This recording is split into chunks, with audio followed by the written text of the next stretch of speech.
కష్టపడానని సాక్ష్యం చెప్పానండి. ఈ వారం అయితే నా బిడ్డ బయటికి వెళ్తుందండి, జాబ్కి వెళ్తుందండి. యాక్సిడెంట్ అయిపోయిందండి. యాక్సిడెంట్ అయినప్పటికీ అవతల వాళ్ళ బండి నలిగిపోయినప్పటికీ అవతల వాళ్ళకి కొంచెం దెబ్బలు కూడా తగిలినాయండి.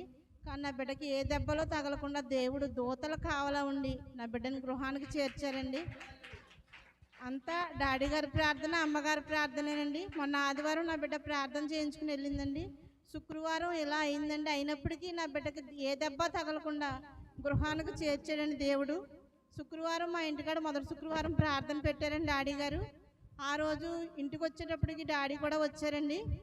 వచ్చాక ఆ బిడ్డ చాలా బలహీనంగా, అంటే అల్లిపోయి బుర్రంతా స్టక్ అయిపోయి ఉందండి.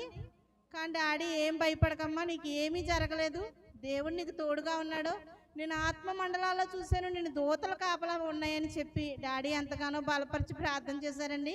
ఆ బిడ్డ అలాగే కొంచెం నొప్పులుగా ఉన్నాయి కానీ దేవుడు ఎంతగానో కాపుదలు కాశారండి. రోడ్డు మీద బుర్ర పడిపోయేటప్పటికీ నా బిడ్డకి దెబ్బ తగలకుండా దేవుడు ఎంతగానో కాసి కాపాడాడండి. ఇదంతా ఈ సంఘ ప్రార్థన, నా డాడీ మమ్మీ ప్రార్థన వల్లే మా కుటుంబాల్లో ఈ మేలు జరిగినందుకు ఈ చిన్న సాక్ష్యం దేవుడి వెనుకల్లో దీవించిన గాక. ఆమేన్. హల్లెలూయా. ఇలా తనకు గొప్ప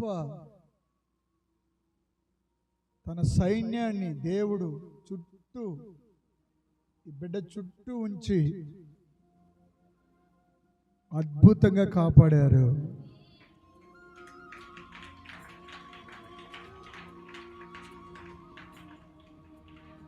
దీని వెనకాల నిరంతరము చేయబడుతున్న అభిషేక ప్రార్థనలు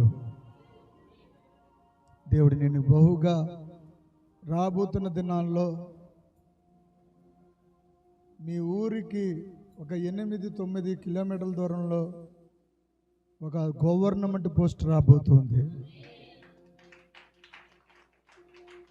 నిశ్చయముగా నువ్వు అలా దీవించబడతావు. ఏసీకి దగ్గరలో చైర్ ఉంటుంది. ఆ చైర్లో నువ్వు కూర్చుని కంప్యూటర్ ఆపరేట్ చేస్తా. ఇది జరగబోయే ప్రవచనం. God bless you.